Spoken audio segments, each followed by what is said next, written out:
All right. So, as many of you out there are aware, this is Magic the Gathering is a strategy card game that a very credible source on Reddit told me is pay to win. And everybody knows that you can't just post lies on the internet. There are people out there fact-checking the things that are posted. So, with Magic the Gathering being pay to win in mind, I have assembled this deck that is the most pay to win deck I could assemble in Magic the Gathering Arena. So we have here 5, 9, 13. We got 13 mythics in our deck here. We've got a ton of rares, and everything in this deck is alternative art, foil, special, whatever you want to call it. There are none of these plebeian, non-foil Magic the Gathering cards. We also have, of course, our premium Orzhov sleeve here, and we're going to dive on into a match. And I am certain that we will not lose a single game because Magic the Gathering is pay to win. I have it on a very good source. And no one that we're going to play against today has paid as much as I have paid for this deck.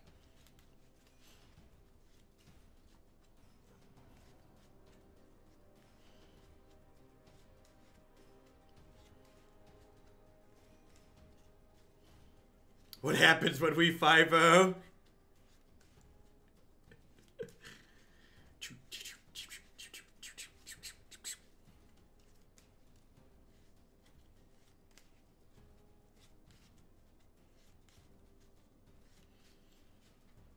We won't drop a match. Ready and waiting to go undefeated.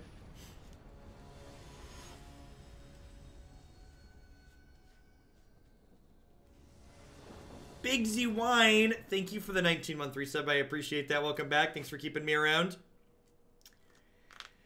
Guildgate.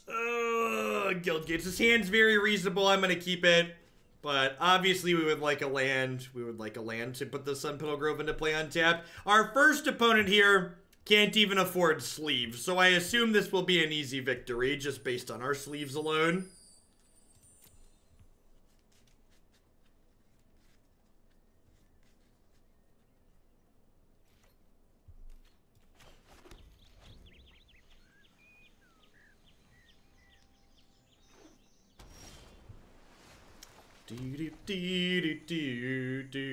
The ugly, there shall be no need for an ugly corner with this first deck of the day. For everything is beautiful. They're beautiful. That's for sure. Do do do do do do. Do do do do do. Do do do do do do do do do. Do do do do do do do. Do do do do do do. Missing land drops. Not a fantastic start. I think I'm just gonna play the Wildgrowth Walker here. It's possible, like, I led on the Branchwalker last turn because I wanted to try and hit my third land, but I think at this point I need to get some life going. This avatar costs money. This avatar is locked behind the Azorius Guild pack.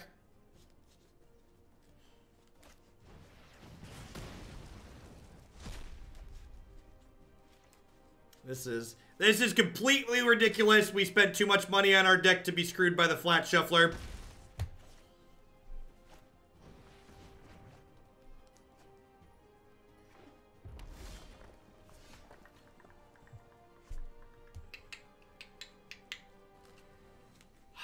Do I want to kill this Electromancer? So, like, do I kill the Electromancer? Or do I play Jadelight Ranger? I think I want to kill the Electromancer.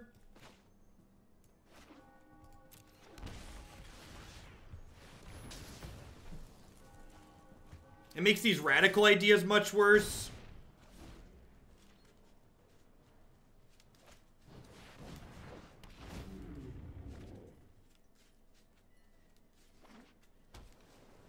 It is a 5/4. All right, that's another land. I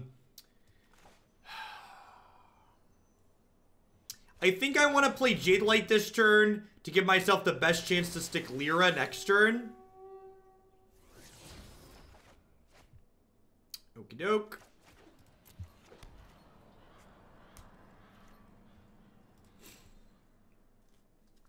Yeah, you got that one right, Marty. You got that one right.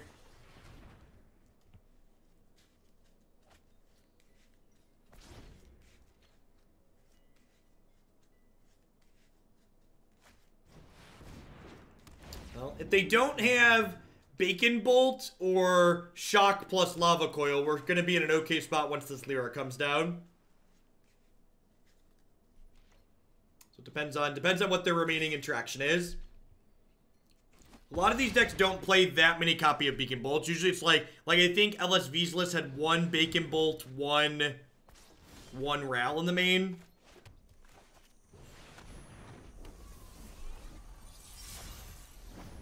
Oh, that's true too. Dive down would let them punch through Lyra. I don't think LSV's Phoenix build was playing any of those though. Yeah, they have Bacon Bolt. You're dead. This is complete and total nonsense. Some crappy budget deck beating our pile of foils. I'm starting to feel like the internet might have lied to me, chat. I was promised nothing but victory with our stack of money. Need to file for comp. We paid way more money than they did to play this match.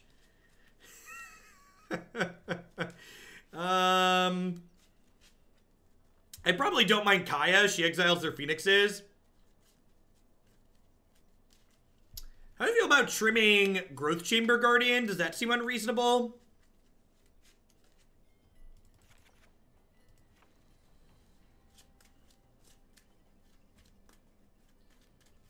And exiles are Jumpstart cards too, yeah. Maybe I don't want all of these. I have plenty of spot removal down here. Alright, let's try this.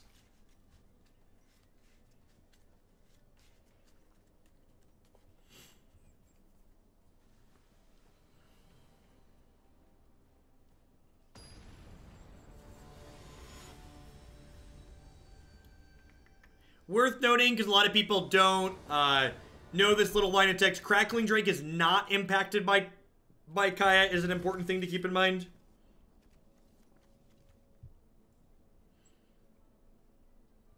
Crackling Drake explicitly counts cards in exile as well.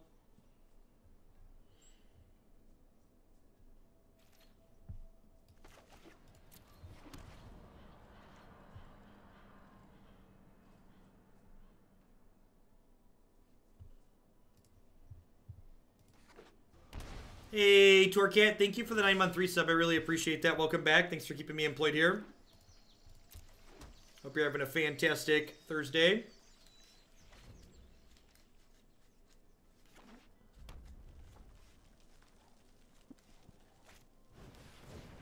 I think I just want to kill this with fire.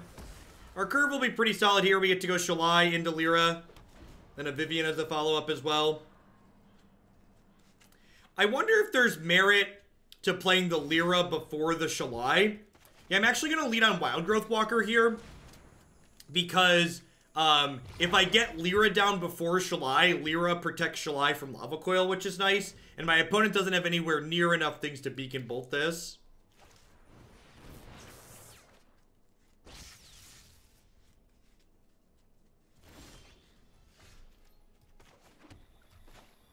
I have Guildgates in here because I wanted 17 green and 17 white sources, because this deck is playing both green and white cards on 3. And I can't have plebeian non-foil basics in my deck. You got me to put non-foil cards in my deck? Get out of here. So we had one game of Magic happen game 1. It looks like we're having a second game of Magic happen game 2 here. My opponent's missing land drops currently.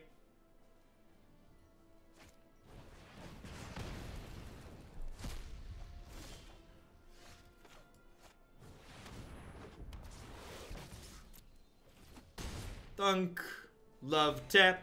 Baby love tap. Baby, baby love tap. Do do do do do do do do do do do do. We were very rewarded for our sequencing, yep. The full art basics were removed when Amonkhet rotated out because those cards were specific to Amonkhet.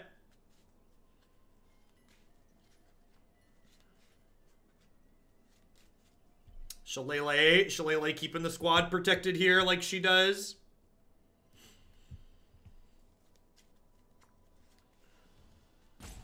Maybe we'll play a meaningful game 3 where we both have lands and spells. I mean, if they hadn't killed my 1/3, I'd have played Jadelight Ranger and gotten some triggers. Jam amped up my health total. Bump up, the bump up, the pump up, the jam. Bump up, the pump up, the wump up, the jam.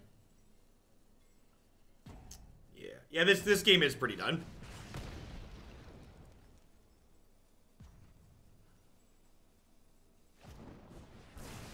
Shocking. They have another 1-mana spell here. They get their Phoenix back if they have an Opt here, an Opt or a Shock. Okay. You have a bird. I have, in fact, heard about your bird. Things it does not do. Erase my Lyra. Rawr.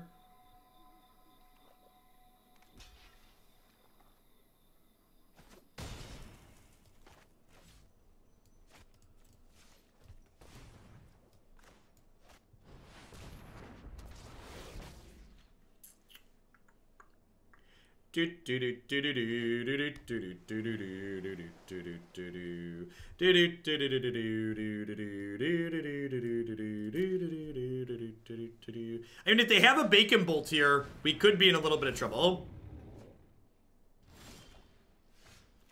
If they have the Bacon Bolt, we could be in trouble. Draw and fire.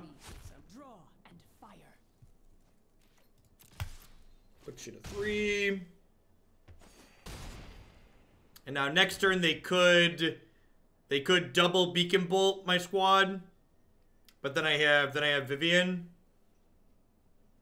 If I activate Shalai, I'm not able to.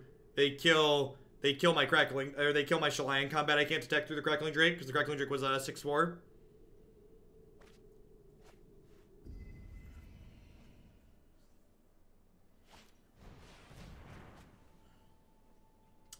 I'm a big fan of Hexproof Vivien myself.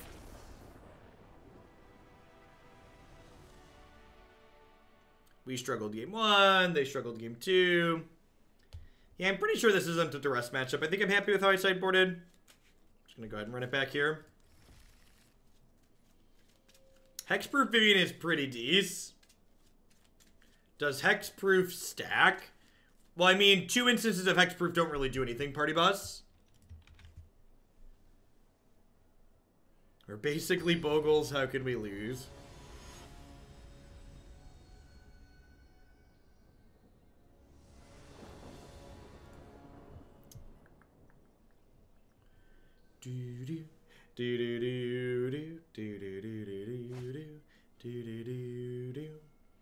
Alright, if this hand finds a second green source in our first 3 draws, it's like pretty good, right? We get to go Walker into Jadelight, into some pretty gals up here. So, lifelink never stacked. It's just once upon a time, lifelink wasn't a keyword, and cards that had something similar to lifelink said, when this card deals damage, you gain that much life. It was a trigger that used the stack, and those triggers could stack up. So, as long as actual factual lifelink has existed, it has not stacked. But before lifelink was a keyword, instances that were similar to it did effectively stack.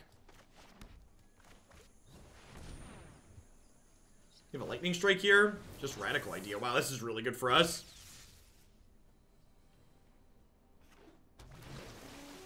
We hit the 3rd land. I assume they're shocking this Jadelight in response here, but like, the Wildgrowth Walker is still just going to gain us copious amounts of health here.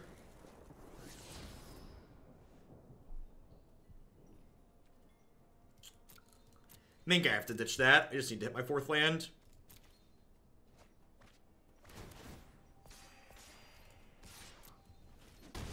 As good as Kaya would be at the moment. I got like Dub's Radical Idea in their bin. I think I just need to try and plow through to my lands.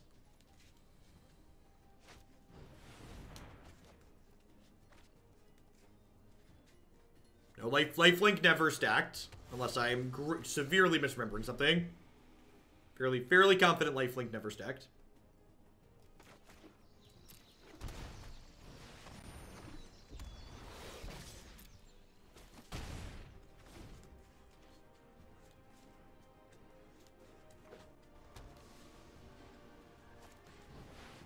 I was just about to say we really want them to play a Crackling Drake. Now we want to draw a land. Cast down is just as good as a land tier because it means I can still play this plus removal spell.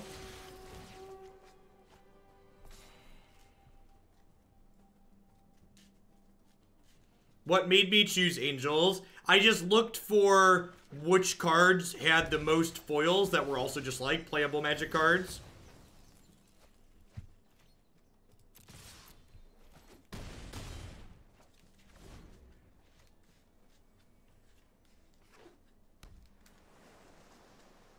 So I elected to shock there and cast and mortify rather than put it into play tapped and cast down, because this means if I drew a land here, I'd be able to Seraph plus cast down in the same turn.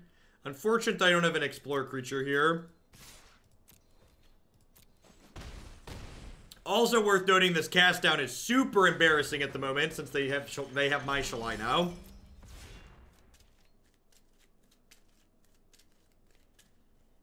How many Phoenixes are in their hand?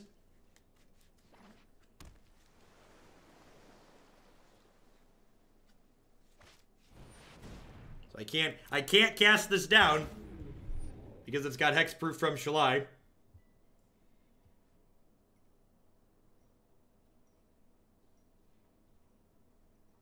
You were 100% correct with your memory. Pre-lifelink triggers stacked. Lifelink has never stacked. Yeah, that's what I thought. I was pretty sure that was how it worked. Before it was a keyword, it definitely stacked because they were separate triggers. But once they keyworded it, no longer did that.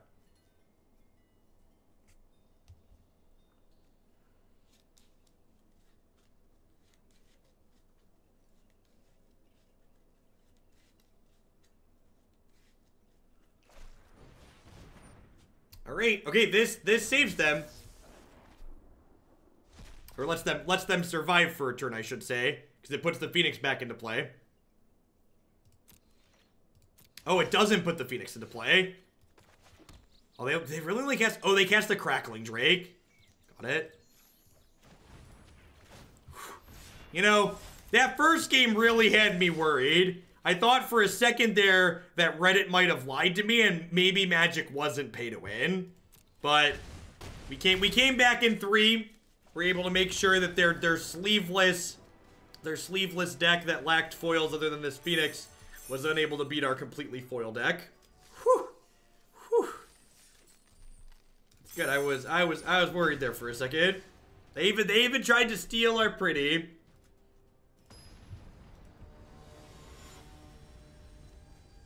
You could win more by paying more. Could we go up to 70 cards in the main deck? Abzarito, thank you for the biddies. Hope you're having a fantastic Thursday. I appreciate the support. Morning, Brave Earth. Definitely bottoming that. Looking for Explore creatures at the moment.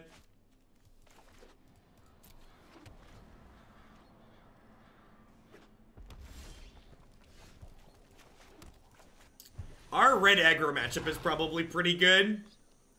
But fun fact, I was going to put Moment of Cravings in the sideboard of this deck, but there is not a foil Moment of Craving available on Magic Arena.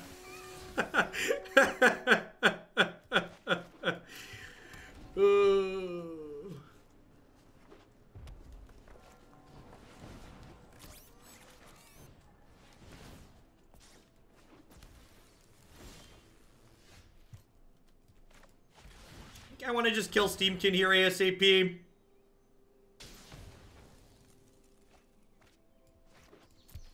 I'm going to leave this back because I don't want them an easy... I want them to have to sacrifice this to enable Spectacle.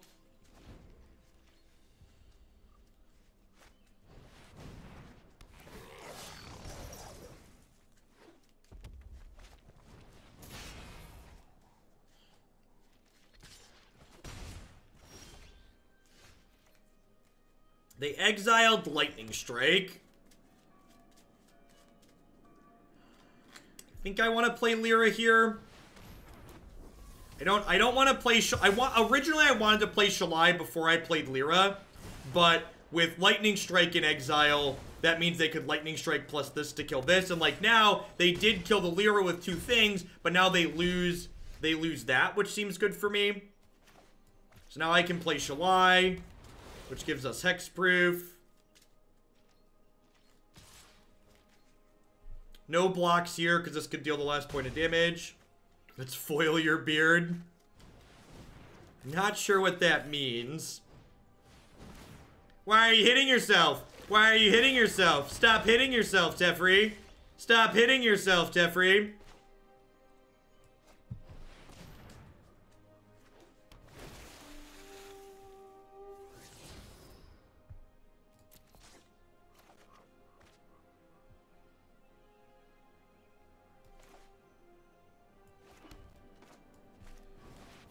Brimstone, thank you for the Twitch Prime support. I appreciate that. Welcome, welcome. Thanks for keeping me around.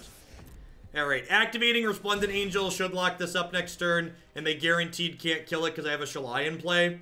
And they can't kill me either because they have to kill Shalai and then kill me. Think we should be pretty good to go here.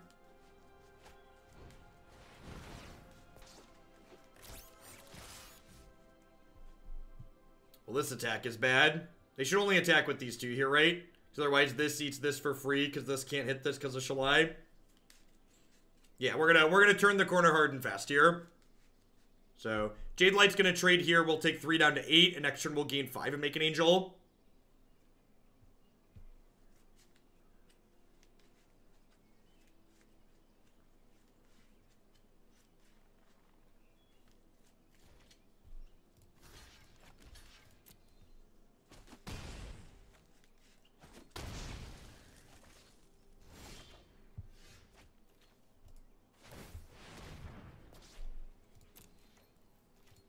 Is it just like a 2-turn clock here? We go to 13, and they don't have anywhere near that amount of damage. We get a 4/4 as a blocker. So.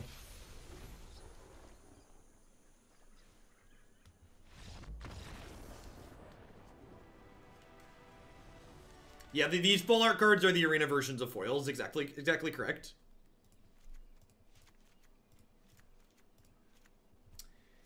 Do I want Tristani in this matchup? How do you feel about Tristani in this matchup?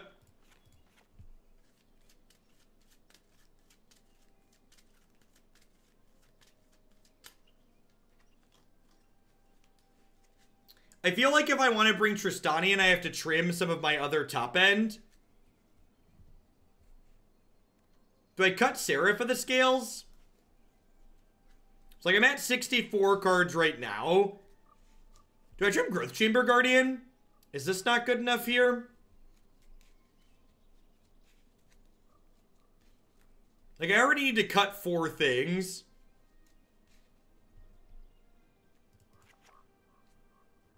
We got by Guildgate. Yeah, first game of the day.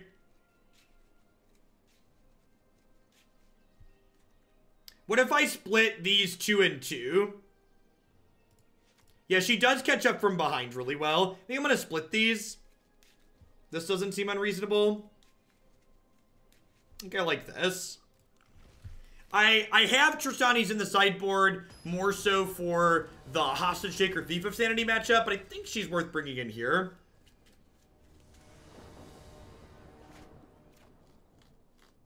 This hand is super reasonable. One of the nice things about Wildgrowth Walker and hands like this is they don't know that we don't have Explore creatures to follow it up. So, like, they put a high priority on killing this even when it's not important. Because, like, if it does end up being important, they just can't win. And then we get to curve into Thrashing Brontodon, which is sweet. John Alicious, thank you very much for the Prime support. Hope you're having a fantastic Thursday wherever you're at. Thanks for keeping me employed here. How did the Reanimator deck go yesterday? We did not play a Reanimator deck yesterday. We're going to be playing that later today. Is on the list of things we're playing today. What deck is this? This is Abzan Angels.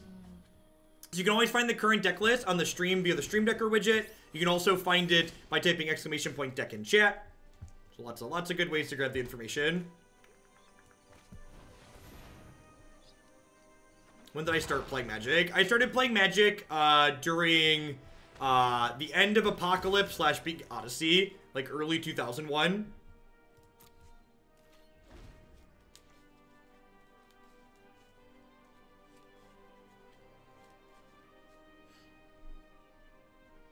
This is Abzan Wallet Warrior.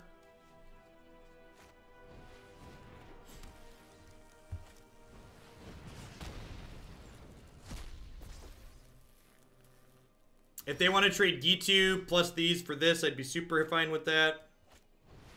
Oh, you know what? I tapped these wrong. I should have left double white up here.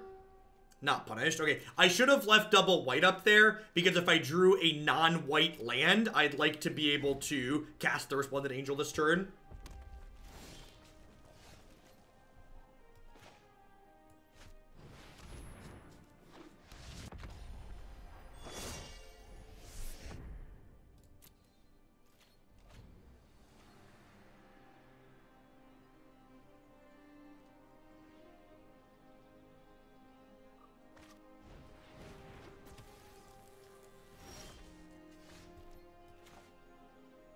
Alright, and again, same thing here. I want to make sure I cast this, leaving a black source up. So this way, if this draws a non-black land, I can cast Down this turn still.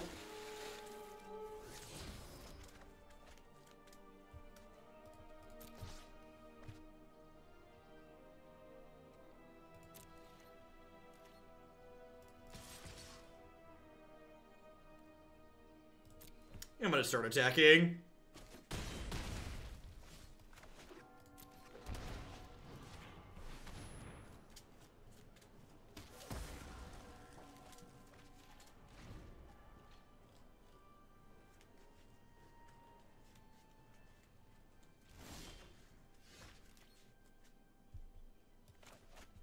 This deck is adorable, Budo, because it explores so much. Red deck. Red deck just doesn't have comeback mechanics from this point. The only one they do is Experimental Frenzy and Mortify. Mortify has that checked.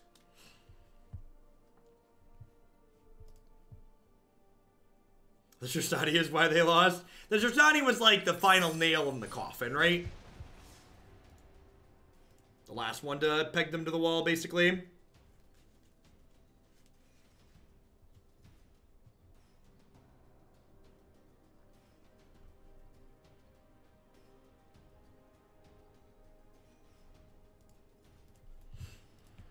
We are confirmed undefeated. Our pay to win is currently winning.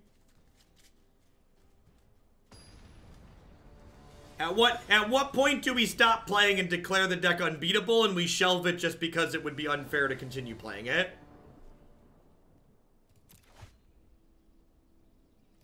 At a certain point, we must just say enough is enough and stop being unfair, right?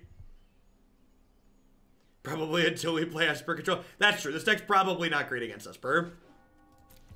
But if their Esper deck isn't foil, the Shuffler will favor us because we spent more money on Arena. So we have that going for us. Oh, no. Oh, no. Oh, no. Whew. Whew. Just Sultai, chat. Just Sultai. I was worried there for a split second. I was concerned.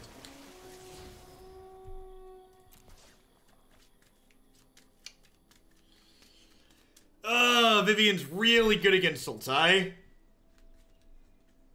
don't think I can afford to keep this, though. I think I need to just hit my line drops for these big, expensive things I have in my hand. Matchmaker also biased towards giving us good matchups. Excellent. That's what I want to hear.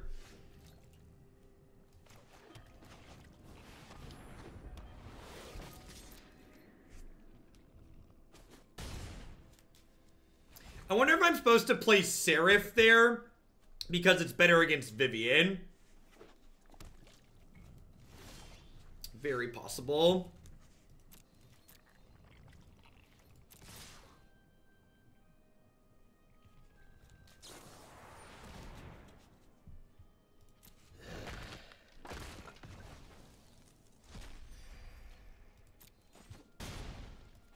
I am going to play Seraph here, because if they play Vivien, I want to be able to kill her with the tokens.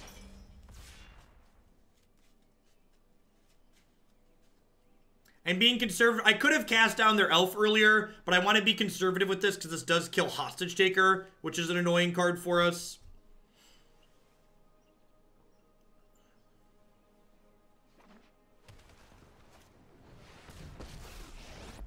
Played around the Vivien successfully.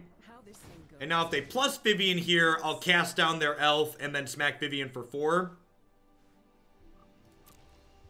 That's annoying.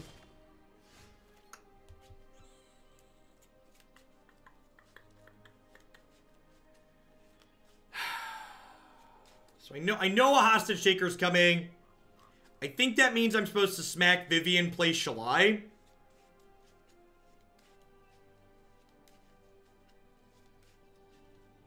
If I smack Vivien, play Shalai,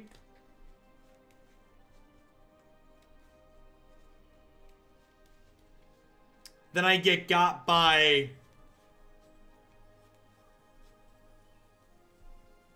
I think I just play the... Because Finality is potentially bad for me with some of these lines too, right? Hey, Dude Face Patro, thank you for the 3-month resub. I appreciate that. Welcome back. If I play Shalai here, they could Finality and then plus Vivien, and then only 2 tokens don't kill Vivien.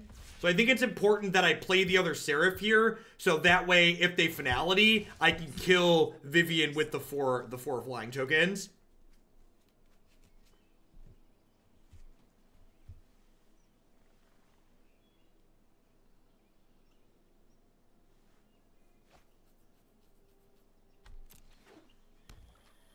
Of course I like pineapple on my pizza.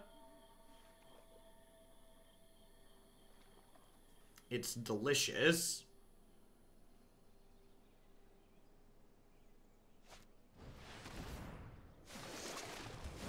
Awesome, Sir Helios. I'm glad you enjoyed it. Yeah, I do feel like it turned out to be something reasonable.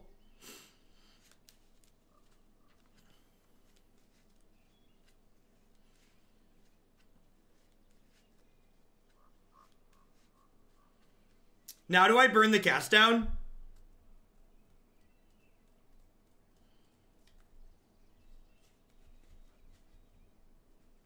I could burn the cast down, put them to 8, put Vivien to 4. And then, like, play Growth Chamber Guardian. I think that's the line. I think the line is kill this. I'm pretty sure I want to take the Vivien off the table.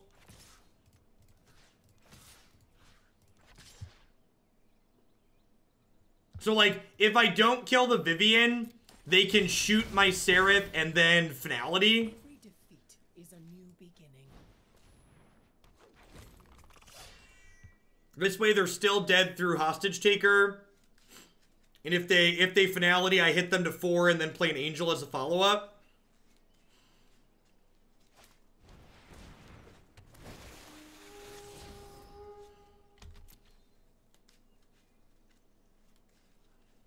So, if they Hostage Taker here, they have to double chump block to not be dead. So, like, this gets to take something, but then they have to block 2 of my things. So I get my Seraph back and they go to 4, and then my Seraphs threaten to make tokens if they die. I feel like we're in an okay spot here. That was incredibly bad for us. Actually, the worst case thing that could happen. They didn't Hostage Taker the Guardian and then play it because then they were dead in the air, Tom. They needed exactly untapped land war elves.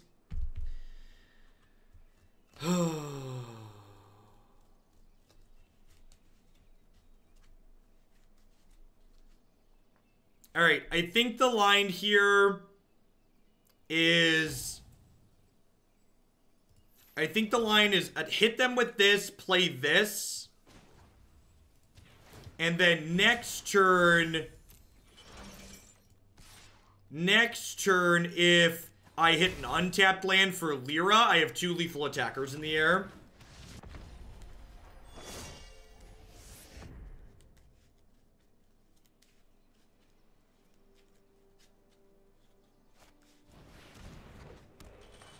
Yep.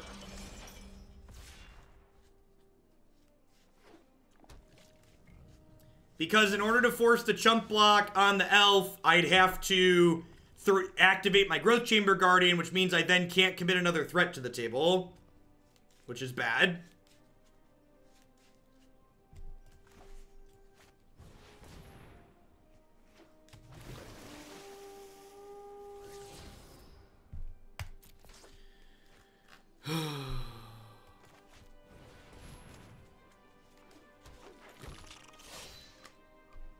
They wouldn't have to block with the Hostage Taker, chat.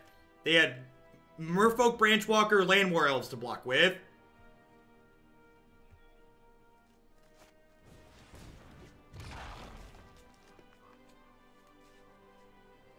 They...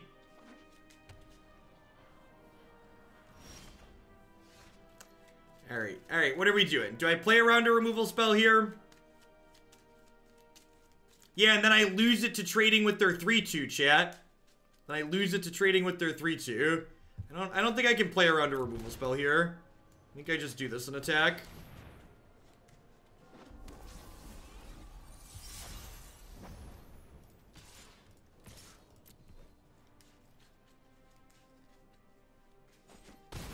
Sweet. Alright. God bless. I feel like we stole that one. Feels like we stole that one.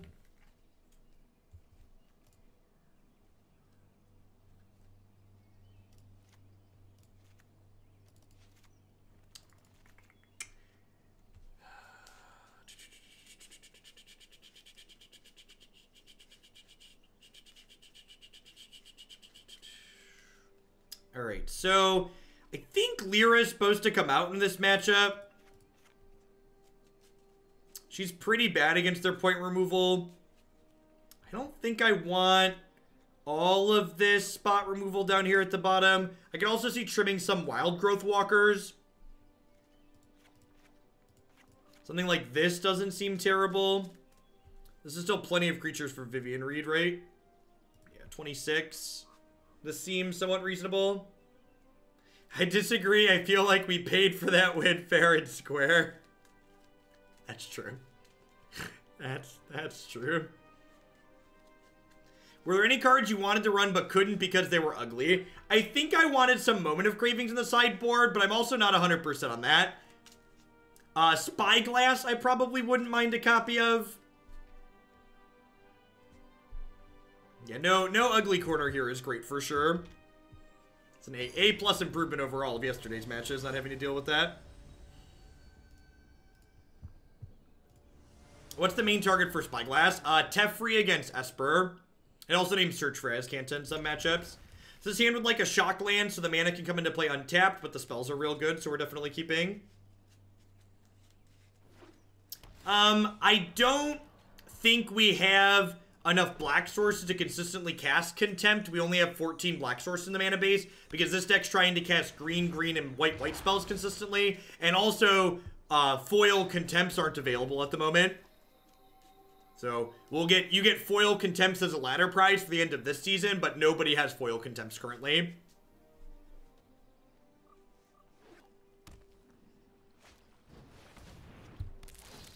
Wow, playing Harpooner out proactively there is aggressive.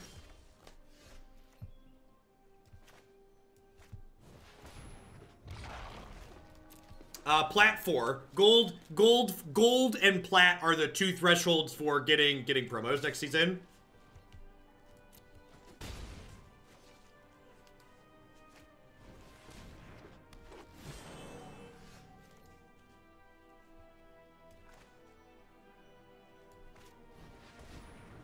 Is it plat? Is it I thought it was just plat.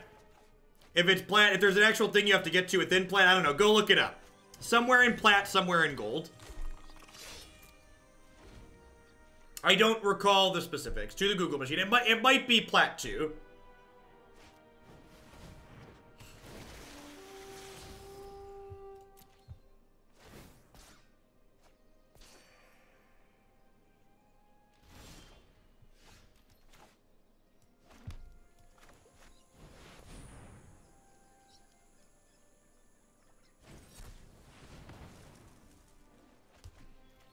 Maybe I'm supposed to lead on Tristani there just because they're representing counter magic. It's very possible.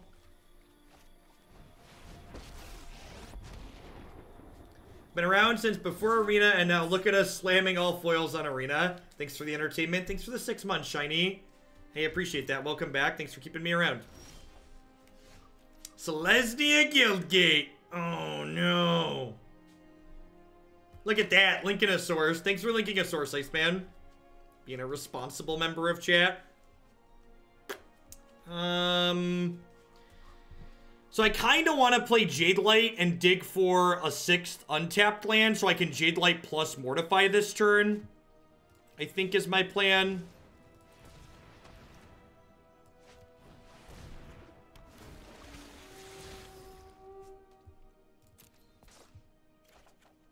Perfect.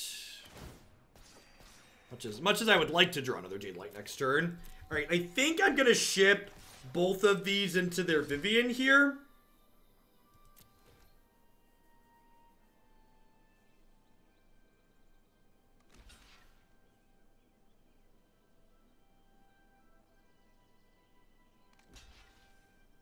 I'm pretty okay with this trade happening. And then next turn, they play Jadelight Ranger, and I Mortify it. I've seen squirrels hit harder.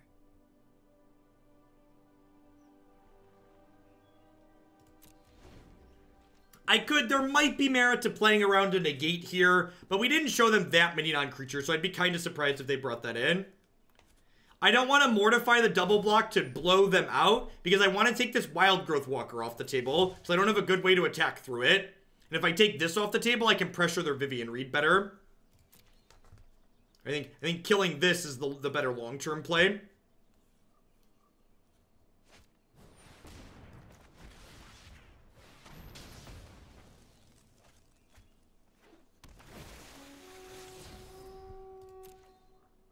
Do you have a 6th land? You do. Scary.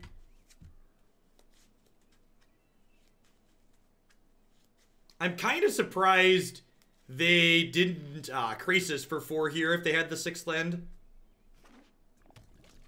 Interesting. That's a pretty sweet draw. So this lets me trigger Growth Chamber Guardian.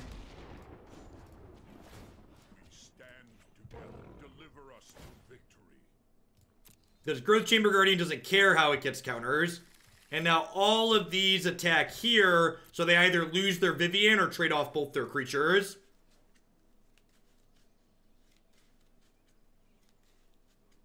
Oh, that's true. They could be relying on the Vivien. If they don't have like a cast down here, we're in a pretty good spot.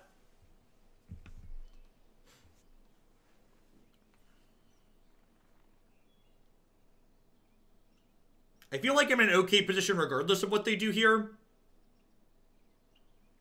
Because they don't have a good way to pressure my Ajani off the table on the backswing. And if they're chump blocking these off, that seems okay for me. Strike me and you strike nature. So like I have enough pressure in play that like even if they like stick a Vraska here and have 2 Planeswalkers, we're kind of okay. This deck actually seems really sweet. And like I said, someone asked me earlier, how did I pick Abzan Angels for the all-foil deck? Because that was what the Nation Force built an all-foil deck. I just looked for archetypes that, like, had the most playable cards in foil. Like, I knew the whole Explore package was available in foil, and I knew the Angels were available in foil. So I was like, all right, all these cards are playable. Let's mash them together.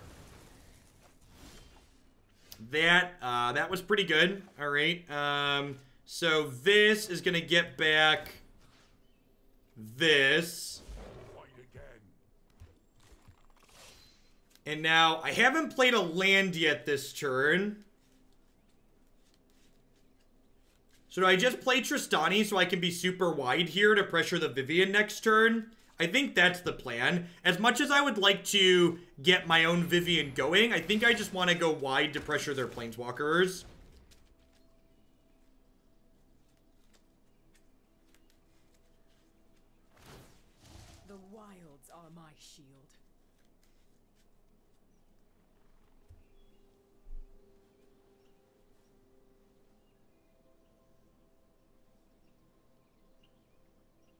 And, like, the other upside to not playing my Vivien out last turn is they might Krasis this turn, and then, like, I play Vivien, shoot Krasis, and that's a good tempo swing as well.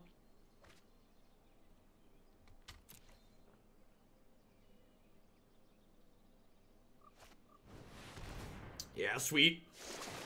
Just like we wanted. And then next turn, Ajani is notably going to be able to... It's worth noting here that my Ajani is going to be able to push my Tristani to 5 toughness, which gets her out of finality range, which is a big deal. I'm also going to activate this, which gets this out of finality range.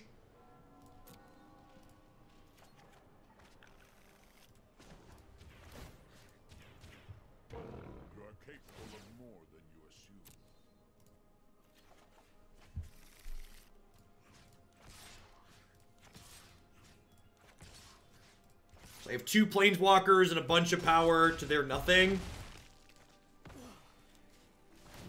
So successfully played around their sweeper. One of their better comeback mechanics from here. So their comeback mechanics from positions like this are like Finality and Hostage Taker, and I have both of those covered at the moment. This is probably just going to be a giant Krasis. No, adapt didn't change. I adapted and then... I put a counter on it with Ajani. Meet my newest friend. So this is if you gained 5 or more. So if Ajani counters onto these angels are going to trigger this turn.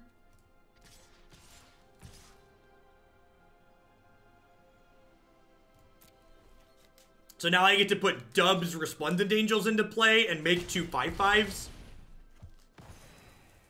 Which, again, are outside of finality range. So they're gonna need finality plus a removal spell for Tristani. And a lot of their cheap removal is cast down.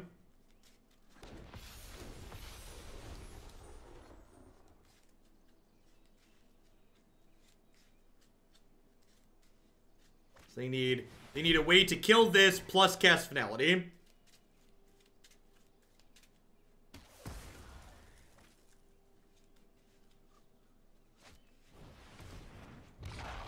Would I put in some... You know, I'm not even sure I want Moment of Cravings. I think there's a chance I'd want a couple of basic lands, but honestly, I'm not sure, dude. Like the Guild Gates might become some basics. Is probably the change. Alright, so this shoots this, and then they're dead. Feel the wrath of Scala. Feel the wrath of Scala.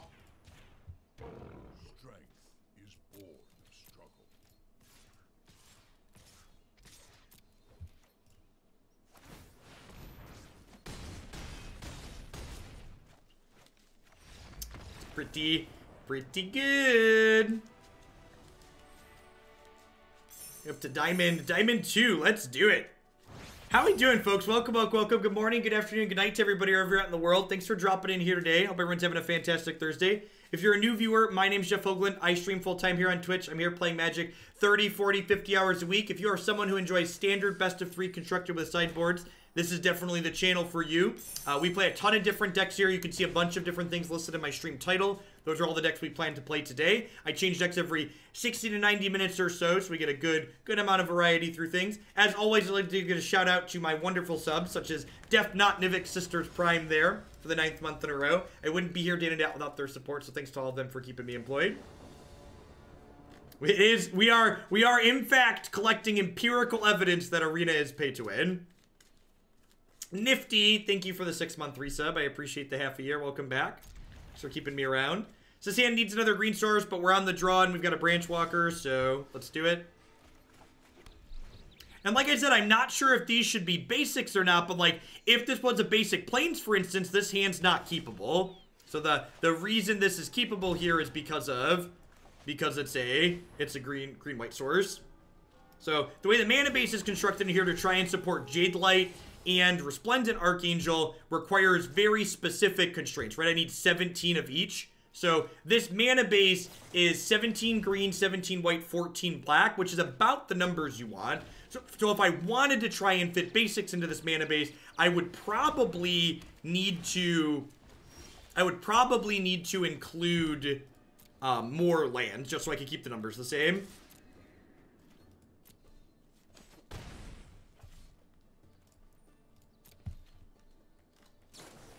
Right, I waited for them to Chemister's Insight here before I Mortified, because if they have Sabotage, I don't want my Mortify to get sabotaged.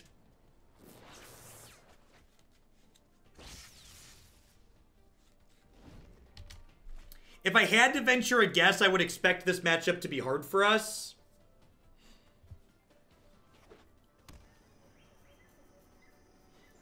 Beaks! Thanks for the 8-month resub. I appreciate that. Welcome back. Thanks for keeping me around here. Yeah, laddering up on Arena is basically all about streaks, right?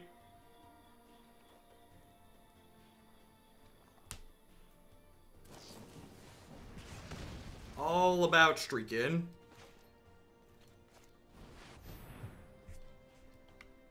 Guess who's back? Back again. Nivik's back. Tell a friend. Guess who's back? Do do do do do do do do do do do do. Do do do do do do do do do do do do. At least it's not an Ivm, is it? Mortify's a good pickup here. This is definitely a Duress matchup. You are not wrong. So they're drawing in response to my trigger in case they hit a Shivan Fire. So they want a Shivan Fire before it explores in case it turns into a 4-3. That being said, we're hoping to draw some lands here. Do not want to cast down. Hey, thanks for the tip. Whoop.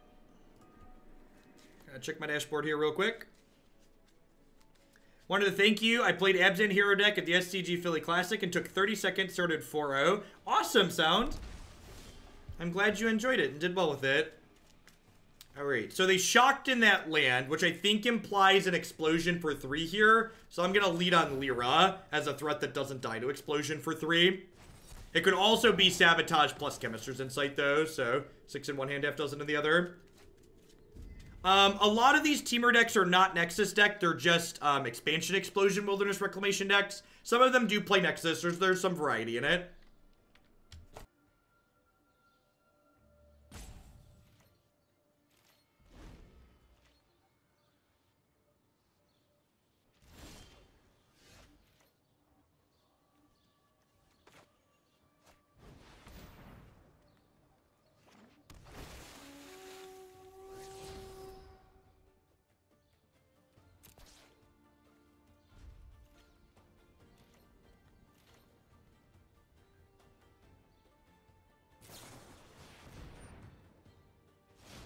I don't know what the new Ajani does offhand.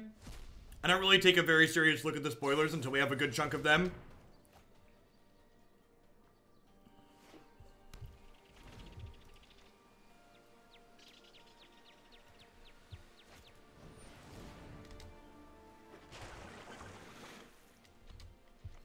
I don't think this is a Kaya match.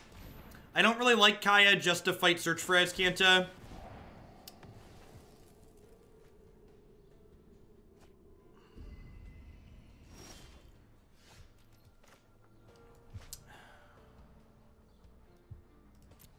We're probably dead here. We're gonna need to get pretty exceptionally lucky to win this game, since they were able to have the Mortify, the Sabotage to protect this. Another Sabotage? That's brutal. Is that all 4? That is all 4.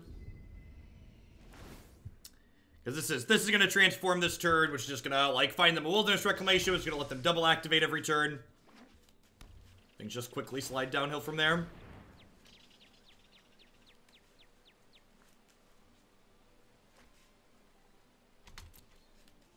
Alright, I mean, not dead yet, I guess. That's so unfortunate that we don't have another green source. Three of my lands are white-black lands.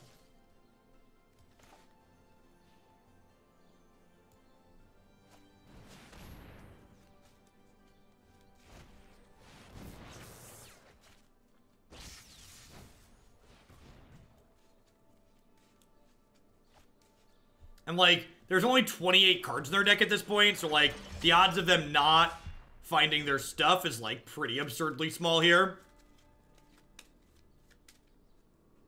This is Team of Reclamation, Chalky. We just killed their first Reclamation. They haven't been lucky enough to find a second one yet. Actually getting pretty unfortunate.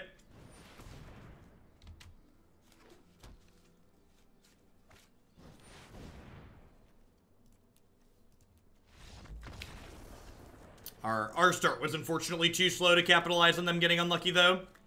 We stumbled a little bit too much.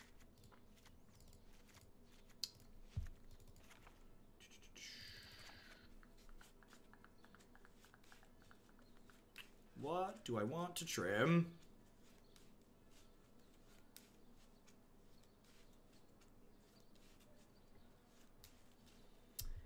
This probably isn't a Resplendent Angel matchup, huh? I'm probably not triggering this ever. Probably, I think Kaya to fight as Kanta is too narrow.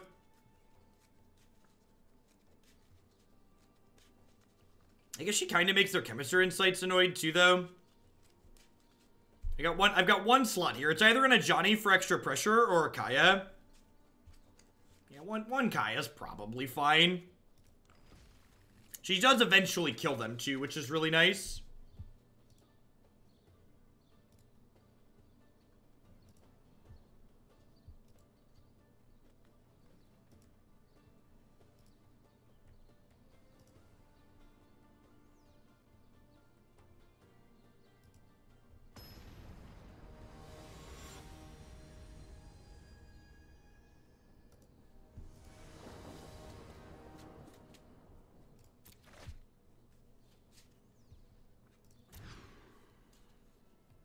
Alright. Saying super reasonable. 2, 3, 4. Not a whole lot you can ask for. Perfect. 2, 3, 4, and a touch of disruption.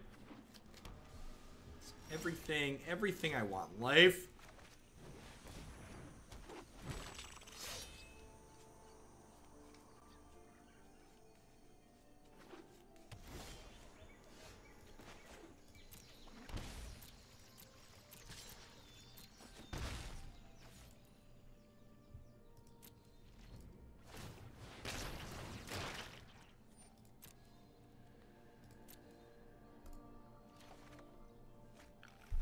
So I did technically miss 2 points of damage here, which maybe is wrong to do.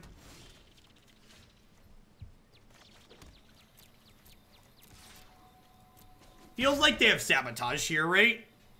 So, like, what do I want to play into a Sabotage? I think I'm okay playing this into a Sabotage. Or I just do nothing. I'm just going to do nothing. I have a 4/4 in play.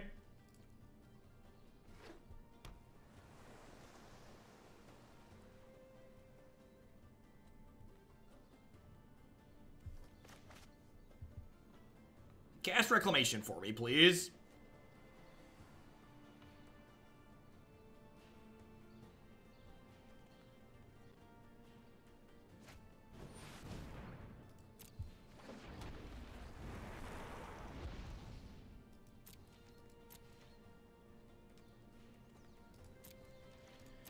Oh, this sideboard plan is always such a beating.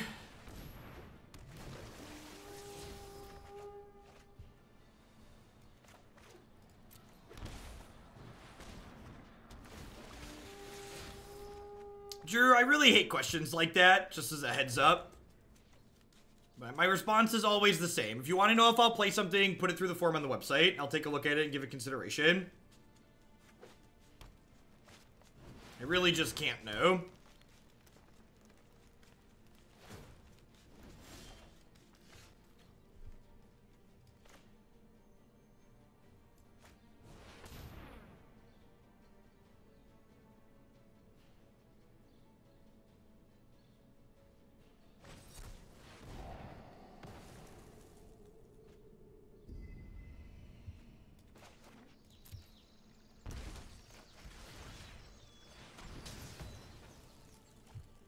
And like this is the problem, right? So like I have these little bits of disruption, but it's like I don't have a good way to actually attack through this Phoenix, so it's just like, well, I just like kind of sit here and twiddle my thumbs and like keeping their meaningful things off the table, but I don't actually have anything to do to this bird. So the bird just like keeps my squad back. We have they have a Nexus of Fate.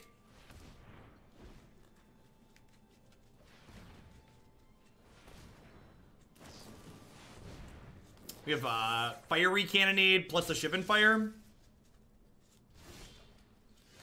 They have a Fog? Why did they attack? Are they just setting up for Expansion Explosion lethal the following turn? That must be it, right? They're just setting up for Expansion Explosion lethal the following turn.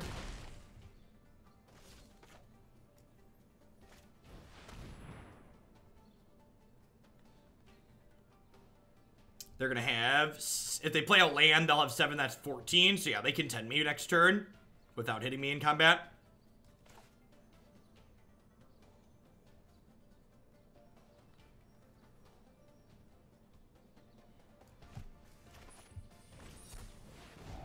And this card, like, doesn't rotate for forever, right? Like, it just got released.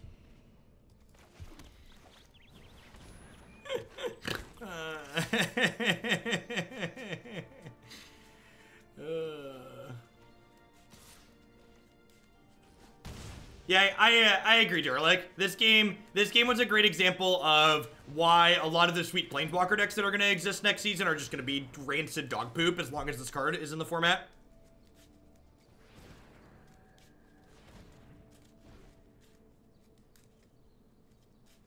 It's funny, every time I look back and think about, like, did I have a good or bad time playing Standard on a given day? It's like, it's always directly related to how much Wilderness Reclamation did we play against.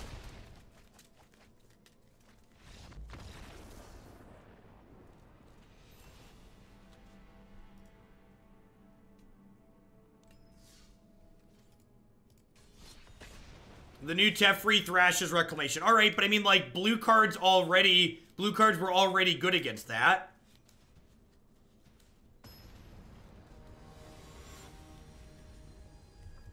And again, it's not about power level even too, because like the Reclamation decks are by no means unbeatable or omnipresent in the format. It's just the fact that when you do play against them, it's just incredibly tedious to play.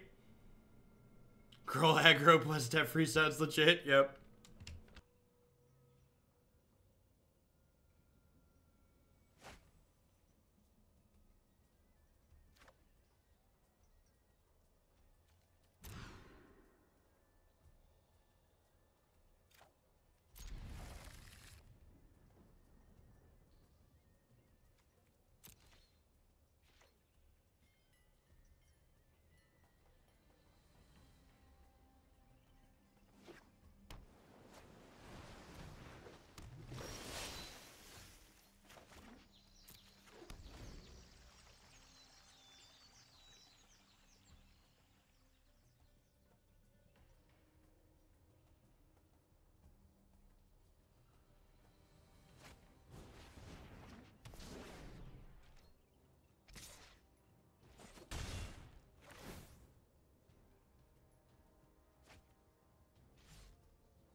Our hand's, like, decent in this matchup, so we got that going for us.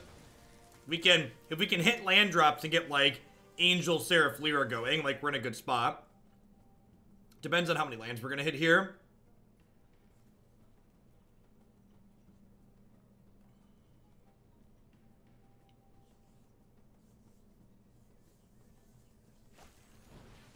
Sure.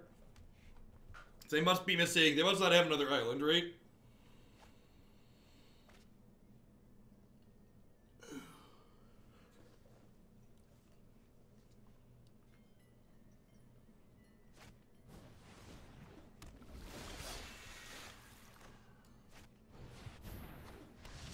Jadelight would have been a game-winning draw there. Unfortunately, we did not hit it.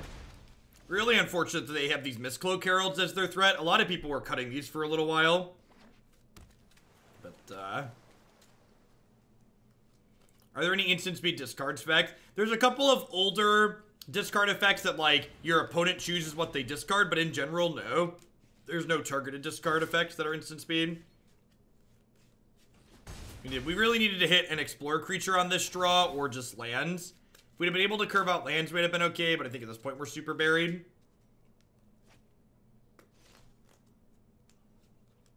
Mix of not being able to interact with them and us stumbling.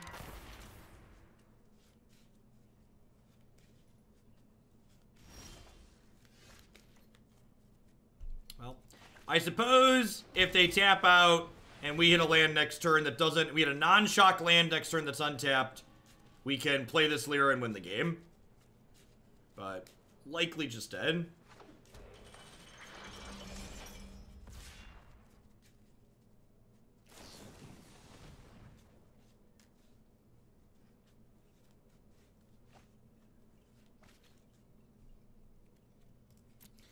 We're losing to the cheapest deck in Standard and they don't have any foils. You're right, this is total nonsense. We should be guaranteed a win here.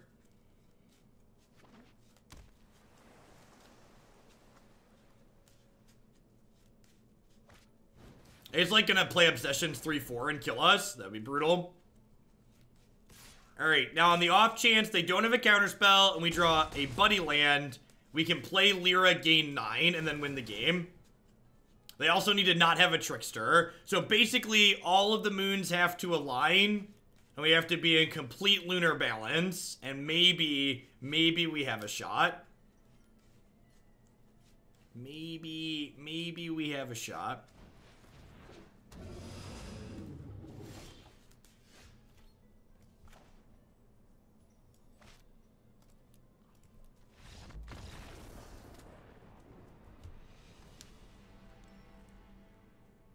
It's fine. They had infinite things anyways. It's really okay. I promise you that even if that had been an untapped land, it wouldn't have mattered.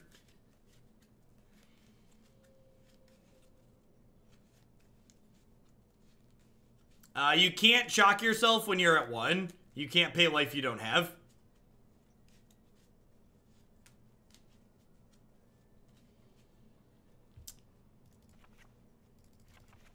I want to do this.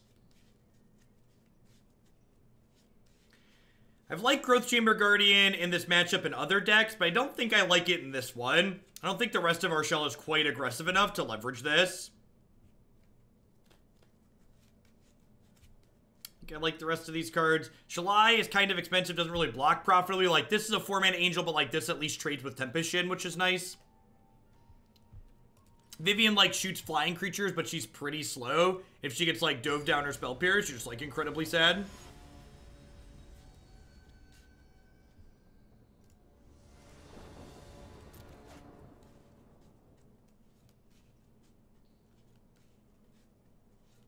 I mean, I'm sure it's sweet. Lots of terrible things are sweet. It doesn't really sound like it solves any problems that deck has, though.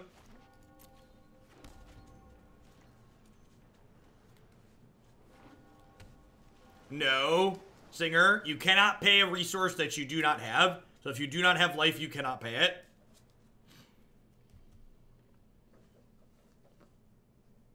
It's actually funny. I remember I won a match at an open playing for top 8 one time against an Ad Nauseam player who forgot to float mana off of their mana confluence before they Ad Nauseamed, and then, like, they needed that mana to kill me. So, like, they Ad Nauseam, drew their deck, and then tried to use Mana Confluence. I was like, you can't do that. That's not how Magic works. They were not pleased.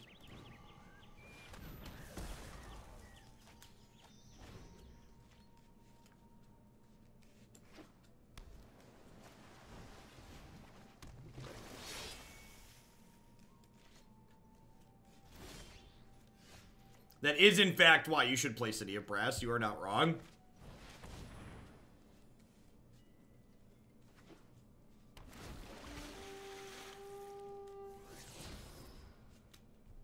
Yeah, that's a good comparison.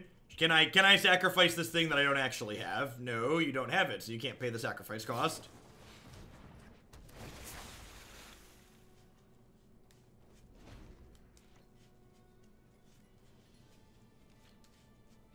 Alright, well, no Curious Obsession is good for us. Well, I did really want to hit a land there. Hitting a 4-3 is also not terrible. I think I'm just passing here. I think I want to Mortify this turn. I'm going to play another Merfolk Trickster and I'm going to be sad.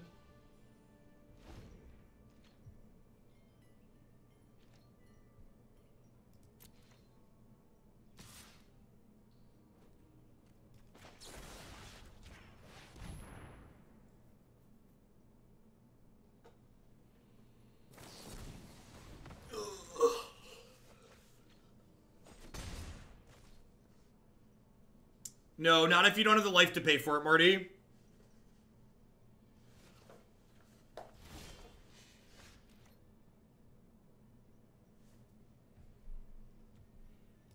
I really just want to draw a land here so I can, like, Duress plus 3 mana spell in the same turn.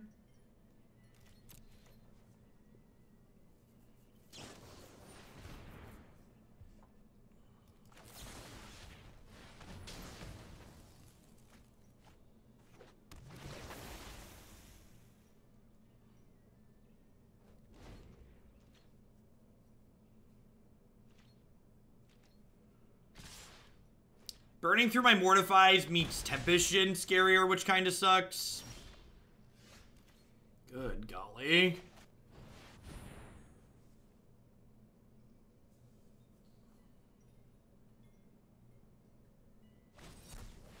Yep.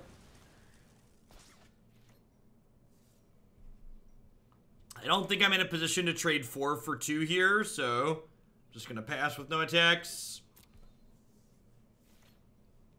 3 lands and 15 cards this game.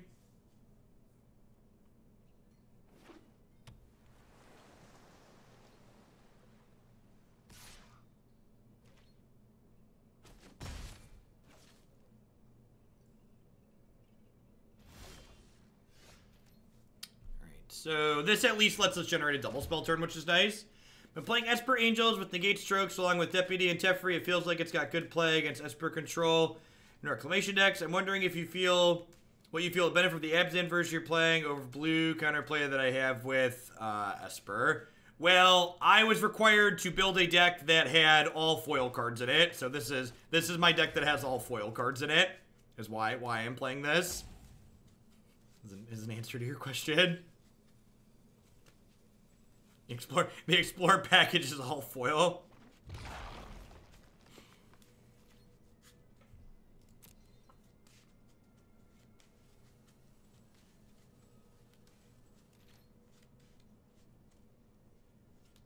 Have we won games with this deck? We've lost 1 match. We played like 4 or 5 matches and we lost 1. I think we're 3-1. 3-1 sounds right.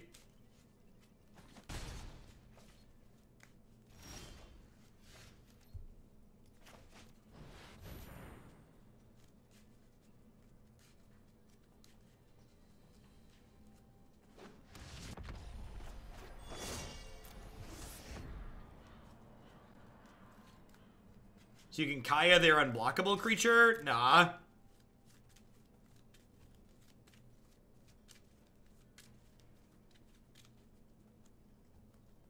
I guess this attack means they can Trickster my Angel and then hit me for an extra 2 next turn. But getting the Trickster out of their hand makes my Lyra better.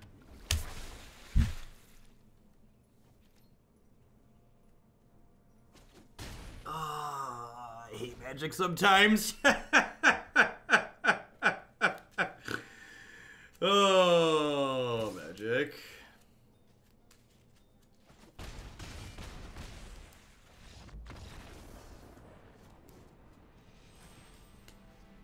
Old tricky dick. So the people who are making up nonsense telling me you couldn't drop below tier 2, you are incorrect. Believe it or not.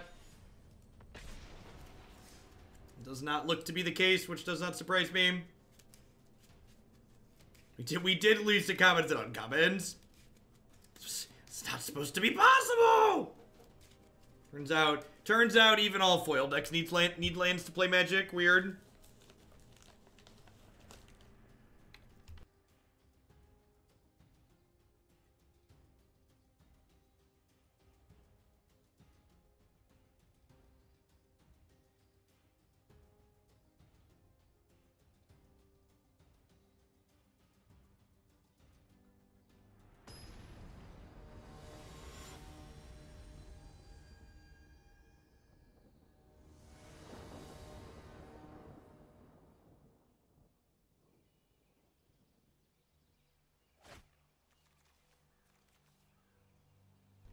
Seems like fine. It needs some lands around the draw.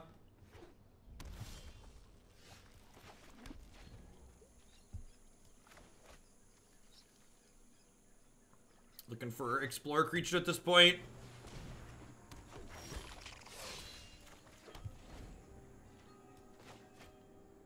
No, we've yet to get trophied. We've not been punished for not playing basics.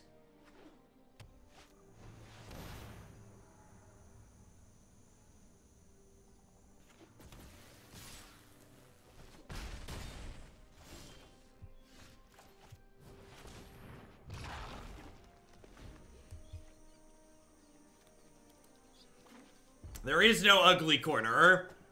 There's just peace and love.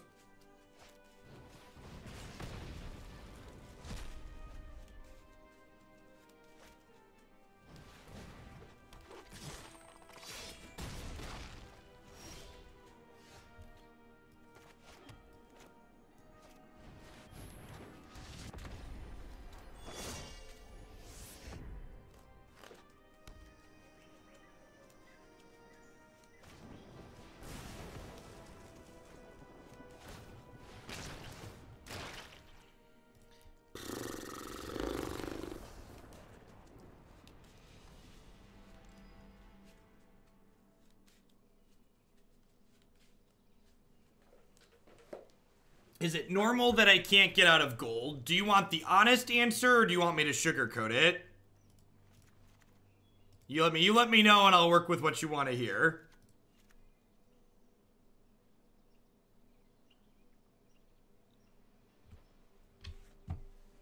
I feel like Growth Chamber Guardian kind of isn't very good in this deck. I've been cutting it a lot. Maybe I'm supposed to leave it in here.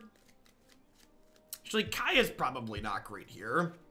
Let's trim these. Let's try this.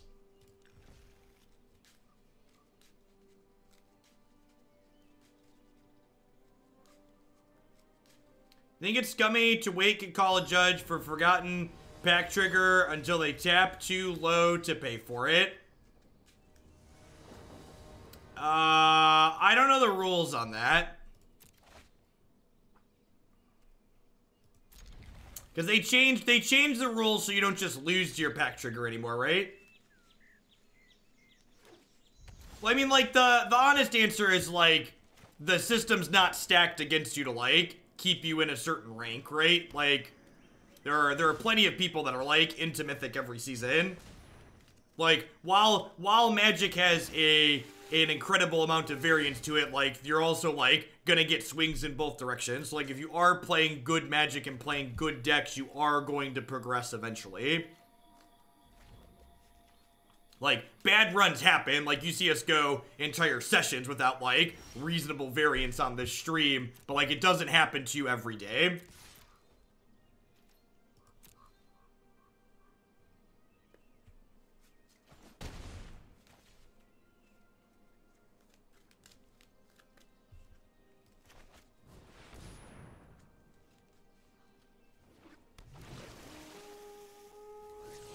Well, no, I'm pretty sure they changed that, Squee. I'm pretty sure they changed the whole default actions thing, because it was a feel bad type thing.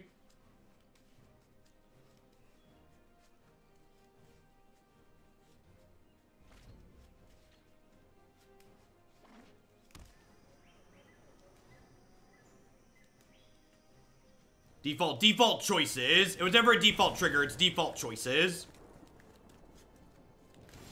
Yeah, that and the whole takesy backsies rule change really makes me glad I backed out of paper magic when I could.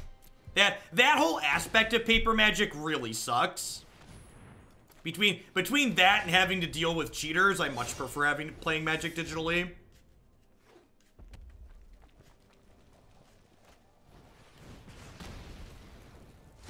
Not having to deal with the blowback from people being upset with you because you know how the rules work and they don't.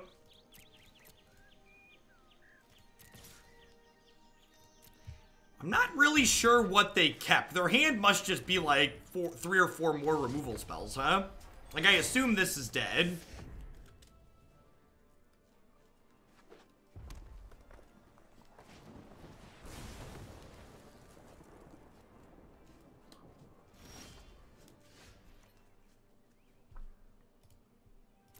One of the arena developers was on record when talking about Brawl, stating that implementing the command zone presented a number of challenges to them, I believe. Or something approximate to that was the verbiage they used. What's the takesy backsies rule change? If you make a play in paper magic and you don't gain outside information from your opponent between when you made that play and when you want to change it, you can take it back. Am I about to get status statued? Man, it is really not our day.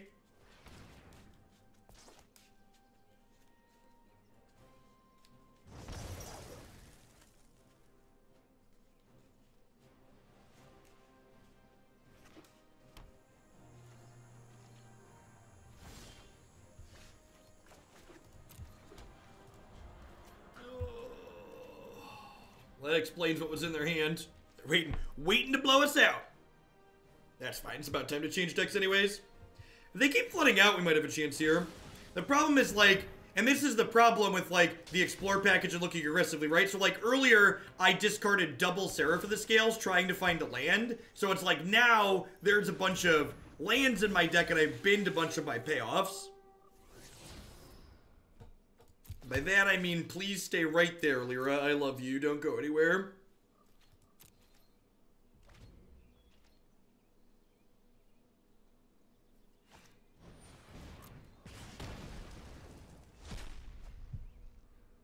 That being said, they've been holding on to cards for so long here. I think there's a chance they have a Collision Colossus they've been sandbagging. Let's find out. If they do, this is about to eat it.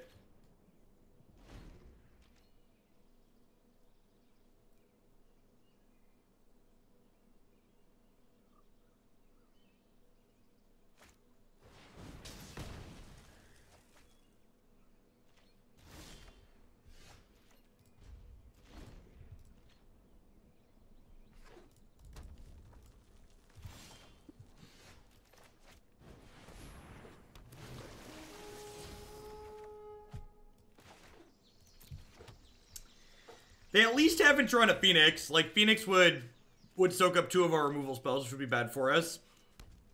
They are majorly flooding out, which is good for us.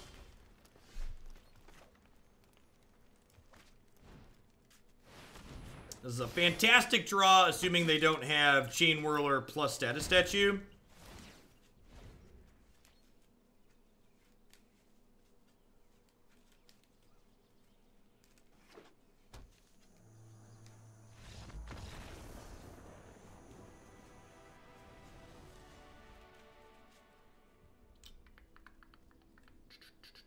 Yeah, I think I'm happy with how we sideboarded.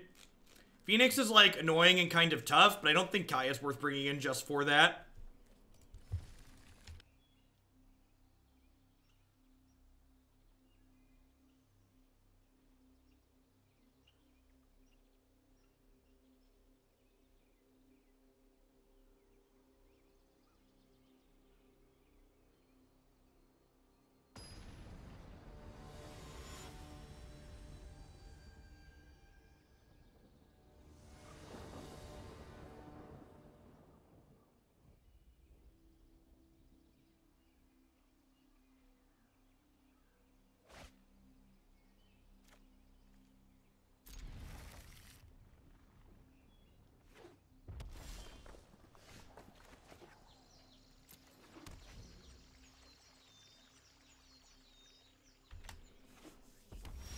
FNC Sunshine, thanks for the Twitch Prime support. I appreciate that. Welcome back.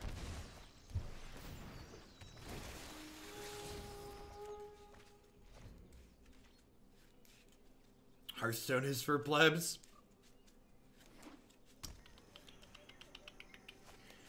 People are always so quick to crap on Hearthstone. I'm pretty sure the metrics for top Hearthstone players show top Hearthstone players win more often than top Magic players do. If I recall correctly.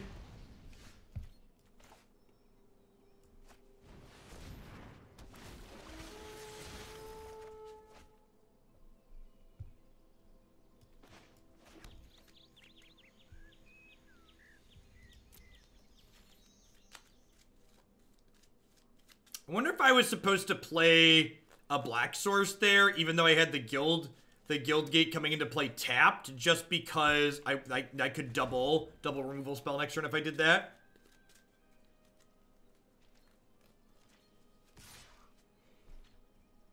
This is the part where they, well, I guess if they had Whirly Boy, they would have played a pre-combat, so we can conclude they probably don't have that. No second Phoenix is great for us.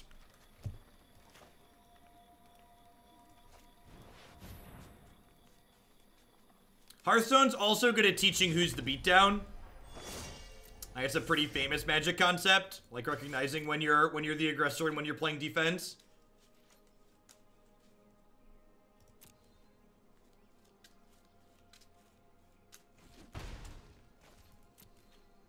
You buy the foils in the deck editor, 6 and 5s.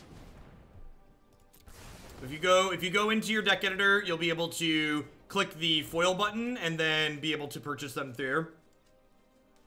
There's a sparkly shiny button in the upper right hand corner.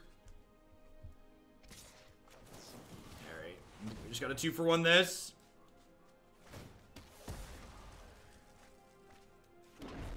Yeah, because like the way the Hearthstone combat system works, basically all of your creatures can be burn spells or removal spells. So, like, learning to identify, like, when you're supposed to be using your cards as burn spells and when they're removal spells is, like, pretty important.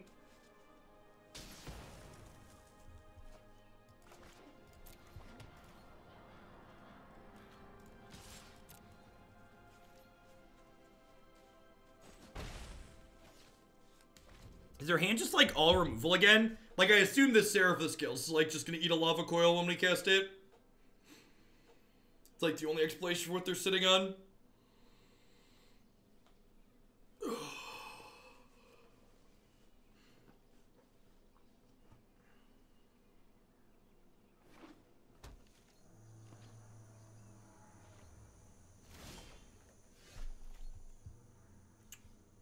Huh?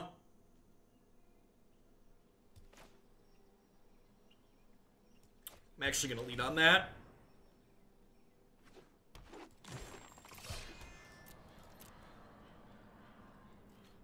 Without them having, oh, I should have attacked with one of these. Without them having pressure in the air, I think I want to be conservative with the Growth Chamber Guardian.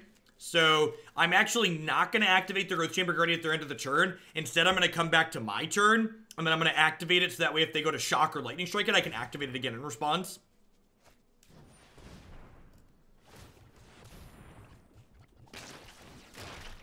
Alright, I mean, you Lava Coiled my card. Like, they spent 2 mana to answer my 5 mana, but I get this back. Should honorary Pokemon League. It's been a long time since we've done that. I might stream a little bit of the Warhammer card game that I've been playing a bit of. Their new set's coming up, and they announced that they're gonna have a 20k cash tournament at Gen Con over the summer that I'm probably gonna end up playing in.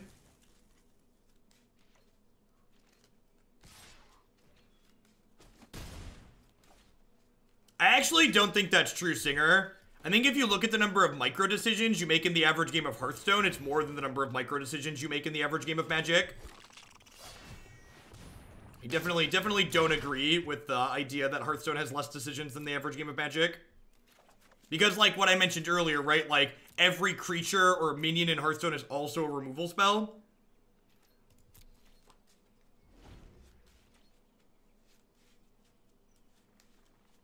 Which adds a lot of micro decision points. Orcsies are fun. You play the tabletop Warhammer game, Bulldozer, or you played the card game that they have? I really like the positioning stuff that they have in the card game. It adds a lot of strategic value without what's the word I'm searching for? Adds a lot of strategic value while still having the boards be small enough for mobile.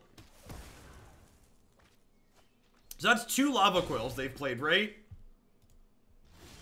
So that means one of these are more likely to stick. So I have 8 mana all together here. So I guess I'm going to play and fart this again, and then I can hold up Mortify still.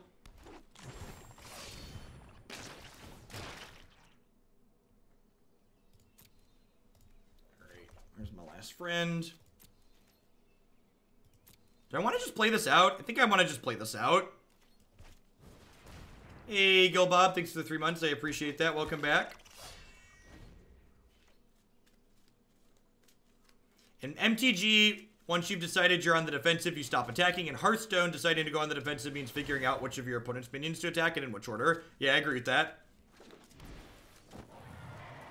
Yeah, now we're dead to Lightning Strike. So, like, this is a pretty big punish for not holding Mortify up here. So now we're just dead to Lightning Strike next turn.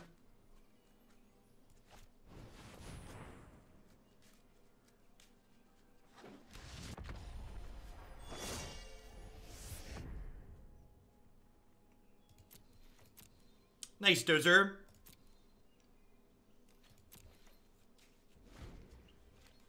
Yeah, I agree, Go Bob. The variance in Hearthstone is what I would describe as being more in your face.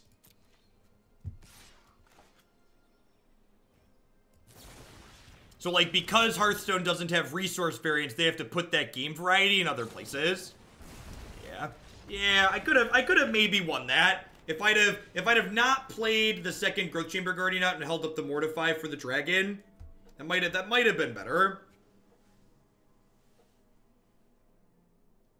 Might have been better. We're gonna go ahead and move along here. As far as a wrap up is concerned, like, this deck's kind of the epitome of unique collections of playable cards. Probably results in a deck being mostly playable.